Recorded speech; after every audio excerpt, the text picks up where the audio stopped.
Novos rumos.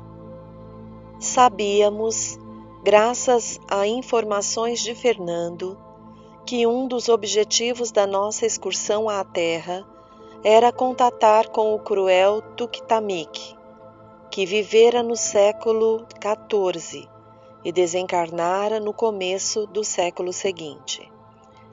Havendo nascido na Sibéria, descendente de Gengis Khan, foi senhor absoluto da região de Kipchak quando recebeu apoio de Timur-Lenk e devastou a Rússia. Posteriormente, o seu aliado inimizou-se com ele e o venceu, arrasando o seu reino e expoliando-o terrivelmente. Desencarnou em desgraça por volta de 1406. A sua impiedade competia com a dos adversários, cada qual mais cruento e sanguinário. Quando da eleição do soberano das trevas, fez parte do séquito que o apresentou, passando depois à condição de ministro do seu reino de vandalismo espiritual. Na conjuntura lastimável a que nos referimos, havia planejado o homicídio do litigante, que sofrera a indução de um dos seus comparsas no desafio e agressão a Davi. Vira-se frustrado, graças ao providencial acidente orgânico do médium, cuja saúde encontrava-se abalada pelos excessos cometidos e falta de cuidados para com o instrumento carnal. No momento da prece em rogativa de socorro, o irmão Ernesto, sabendo da deficiência cardíaca do seu pupilo, exortou sem palavras a interferência do pai para evitar uma tragédia mais grave, no que foi atendido. Com isso, não pôde o cruel inimigo desencarnado locupletar-se dos fluidos do recém-falecido, exaurindo-o e arrastando-lhe o espírito para a região onde se homiciava com a consciência tumultuada. Por tal razão, os mentores acompanharam o corpo do desencarnado a fim de providenciarem o posterior desprendimento do amigo invigilante. Era o início também, para a ambiciosa Adelaide, de outro período existencial, quando se daria conta do comportamento leviano e da falência espiritual ao lado do esposo, e começaria a expungir o passado leviano. De certo modo, surpreso com o inesperado desfecho da discussão, o títere siberiano ficou algo desconcertado, embora os seus áulicos celebrassem o evento com ruidosa festa de triunfo, aproveitando-se da desordem do ambiente em hospedagem vampirizadora dos indivíduos ali reunidos e descuidados moralmente. Assim, utilizando-se do seu insucesso, Fernando aproximou-se do feroz guerreiro e o saudou respeitosamente. Aguardávamos a sua presença, disse com naturalidade. Seja, pois, bem-vindo a este recinto, que não é lugar ideal para um diálogo, assim como não o são as circunstâncias do momento. Convocado diretamente e identificando a qualidade moral do interlocutor, reagiu com enfado e furor. Sabe com quem está falando? E tomou ridícula postura de personalidade tribal dominadora. Sem dúvida, redarguiu nosso amigo. Falo com o velho Khan Tuktamik, terror de várias regiões do norte europeu asiático, que a morte arrebatou e destituiu, reduzindo-o à sua significação de pária espiritual. As palavras finais alcançaram-no como uma chibatada. Ele congestionou o rosto, que assumiu o aspecto de máscara horrenda, com os olhos esbugalhados, vermelhos e famejantes, blasonando. Posso fulminá-lo com meus poderes e minha vontade, Cuidado, portanto. Embora aqui não seja o lugar próprio, aceito o seu repto por saber que não passa a sua assertiva de basófila para intimidar os incautos e os medrosos que se lhe submetem ao talante. O cã ergueu as mãos em atitude de quem se prepara para disparar dardos magnéticos e fixou os olhos terríveis em Fernando, que permaneceu impassível, concentrado e aureolando-se de luz violáceo-alaranjada em todo o corpo que o defendia da irradiação negativa. Suando em bagas e exalando forte odor a enxofre, ele bradou: Eu sou o diabo, ajoelhe-se diante de mim. Você viu o que acabei de fazer com o outro. Referia-se a Davi. Não foi a primeira vez que o enfrentei, bem como ao seu médico, você sabia? Nosso companheiro, sem nenhuma reação, respondeu: Sei sim, e recordo-me da obsessa que você conduziu ao Dr. Hermann. O irmão é espírito doente e não lenda. A fantasia diabólica de que se utiliza não me assusta, não me produz qualquer preocupação, por ser fruto da sua imaginação perturbada sem estrutura nem realidade. Tampouco o amigo fez coisa alguma significativa, além de inspirar o rebelde ao duelo verbal estúpido que culminou na luta insana. A sua ação foi um fracasso, de que terá que dar contas ao seu chefe, que esperava e pretendia algo mais expressivo. Eu o exorto em nome de Deus, este sim, o Todo-Poderoso, a render-se ao bem, a mudar de comportamento, tomando rumo novo. São mais de 600 anos de alucinação, de peregrinação perversa no mundo inferior, longe da paz, da luz, do discernimento, do amor. Aproveite, amigo irmão, este é o seu momento grandioso de libertação das sombras e da hediondez. Soa a sua hora de despertamento. O reino da fantasia perversa chega ao fim. Detenha-se. Jesus o espera para apresentá-lo ao Pai Criador. Nunca! O meu reino é outro e o meu chefe tem nome diferente. A minha luta é a saga da destruição do ódio à humanidade e ao seu cordeiro, a Deus. Uma nuvem espessa circundou-o como se originada de uma explosão de pólvora e ele desapareceu. Fernando ainda afirmou-lhe: Voltaremos a nos encontrar antes do que você imagina. Seus acompanhantes, diante do acontecido, debandaram como soldadesca em frene sem comando e deixaram o imenso salão do clube. A pouco e pouco as pessoas se recompuseram e o banquete logo mais se encerraria sem brilho, como cenário de infelizes sucessos.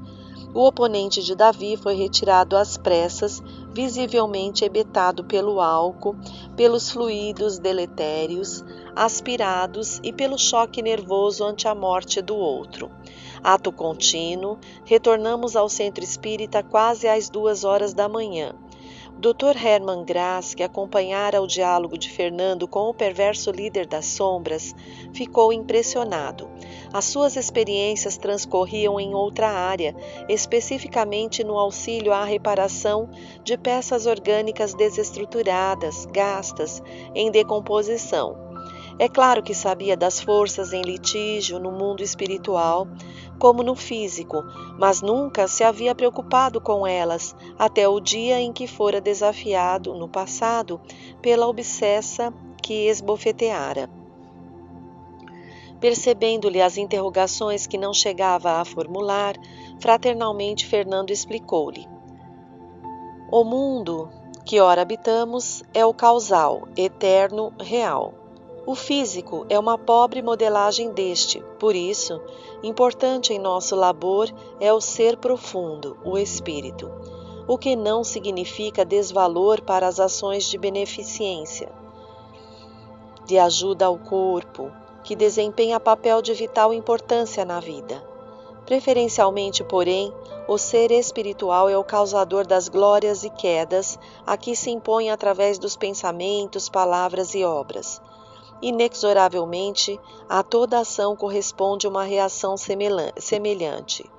Os danos ao organismo físico e psíquico podem ser reparados mediante providências e técnicas especiais, mas somente serão erradicados quando houver mudança nos seus painéis de comando pela transformação moral dos próprios pacientes. E como a morte é fenômeno inevitável da vida, sempre nos cabe a tarefa de preparar o ser para a sua imortalidade. Fazendo uma pausa oportuna, prosseguiu. O mundo espiritual é o grande lar de onde se sai em viagem experimental de iluminação e para onde se retorna com os resultados esculpidos na consciência. Compreensivelmente, aqueles que fracassam buscam fugir da responsabilidade e acumpliciam-se com outros semelhantes, em vãs tentativas de escaparem de si mesmos e da consciência divina.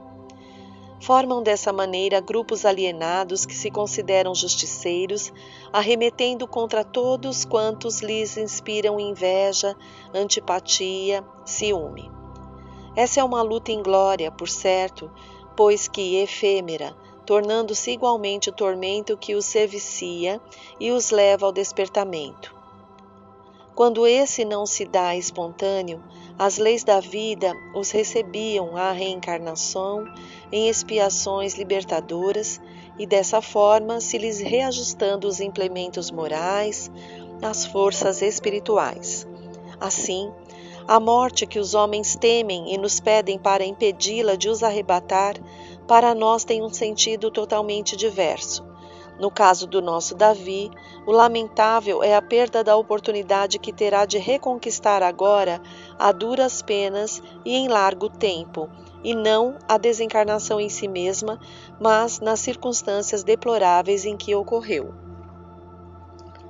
O benfeitor Vicente e os cooperadores que ali continuavam deram atendimento possível aos irmãos que conduzíramos para socorro oportuno, alguns dos quais haviam sido encaminhados à nossa colônia.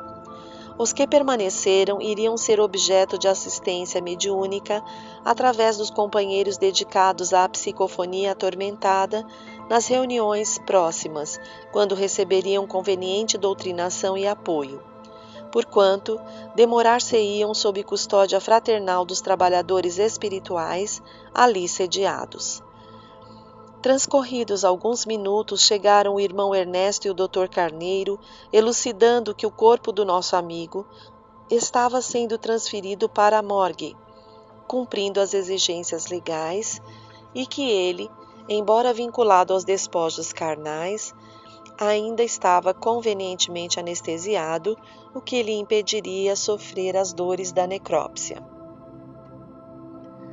Consideraram os dedicados guias que, embora as últimas atitudes lamentáveis, sua existência também fora assinalada por ações nobres e caritativas no começo do ministério mediúnico, antes que se permitisse perturbar pela empáfia, pela prosápia. Portador de bons sentimentos, estes não lhe estavam bem estruturados no íntimo, a fim de resistirem ao cerco dos bajuladores, às calúnias dos invejosos, à perseguição da má vontade, às incursões negativas dos desencarnados infelizes. Sua dedicação inicial granjeara-lhe simpatias, afetos e gratidões. Desse modo, muitos espíritos a quem ele beneficiara como médium autêntico, ou aos seus familiares, encontravam-se em vigília, acompanhando-lhe as últimas imposições terrestres e orando em seu benefício. Nenhum bem que se faça fica sem resposta. Há sempre uma recompensa de amor a qualquer ato de amor, mesmo quando inconscientemente ocorre essa atitude. Dirigindo-se ao Dr. Graz, o benfeitor Ernesto adicionou: milhares de pessoas de ambos os planos da vida rogam bênçãos a Deus para o amigo, que os ajudou a diminuir sofrimentos psíquicos e angústias morais. Outras tantas se interrogam como ficarão agora, tendo em vista o afeto que devotam ao nobre médico. Sinceramente tocado, o cirurgião indagou por sua vez: Como ficarei? Que farei? Bem sei que Deus me sustentará. Porém, encerrado este capítulo, gostaria de prosseguir com uma visão diferente, no entanto, com o mesmo afã e a mesma dedicação. O Dr. Carneiro envolveu-o em um amplexo afetuoso e comentou: Ao bom trabalhador nunca falta oportunidade de ação, especialmente no delicado campo da caridade fraternal aos enfermos. Um especialista com as qualidades do querido irmão é bem-vindo ao nosso grupo de ação exatamente nesse momento em que as doenças graçam desenfreadas e a dor se agiganta nos corações aflitos. Tomaremos providências para que lhe seja facultado um curso de aperfeiçoamento em torno do perispírito e das suas funções, a fim de poder operar nessas áreas complexas onde estão sediadas as matrizes de muitos males. O período dos fenômenos mediúnicos ostensivos, ruidosos, mesmo chocantes, vai cedendo lugar às sutilezas do comportamento, à educação dos pacientes, de modo a ser lograda a cura real e a mediunidade deixar o palco do exibicionismo, que a uns convence, mas não os transforma intimamente para melhor, e a outros, pelo seu aspecto agressivo, como no caso em tela, provoca debate, suspeita, confusão mental. Este é o momento da doutrina espírita acima da manifestação mediúnica, embora a sua imensa contribuição à causa do bem. Nessa casa de amor e luz, dispomos de excelentes médiuns que poderão ser adestrados para a atividade curativa, como já vem ocorrendo discretamente. Unindo as palavras aos atos, o Dr. Carneiro expôs ao irmão Vicente o que acabara de falar ao Dr. Hermann e pediu-lhe permissão para que Leonardo fosse convidado a colaborar com o nobre médico no futuro, prosseguindo o labor agora sob novo comportamento. O diretor espiritual não ocultou o contentamento, comprometendo-se a levar ao mentor de Leonardo a proposta edificante e convencionando que Fernando, que exercera a mediunidade curativa na sua existência anterior, encarregar-se-ia de adestrar o companheiro encarnado, o qual teria os seus compromissos mediúnicos aumentados com responsabilidade ampliada.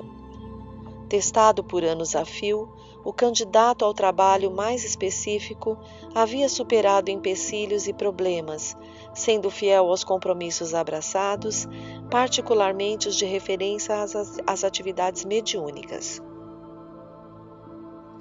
Sendo esse um campo espinhoso, seriam tomadas providências para que as realizações ocorressem com discrição. O próprio Dr. Hermann, no futuro, adotaria pseudônimo, de modo a evitar as habituais romarias de necessitados em busca de milagres. Novos rumos se delineavam, abençoados para o desdobramento das realizações espíritas. Os envolvidos na programação aguardavam agora ocasião de ouvirem o mentor de Leonardo, assim como ele próprio. Após as aflições do processo de crescimento espiritual, surgiam possibilidades de crescimento íntimo para todos, particularmente com o ingresso do médico cirurgião na caravana conduzida pelo Dr. Carneiro. Outras atividades aguardavam-nos, e os desafios se tornavam mais próximos, convidando-nos ao recolhimento e à gratidão a Deus.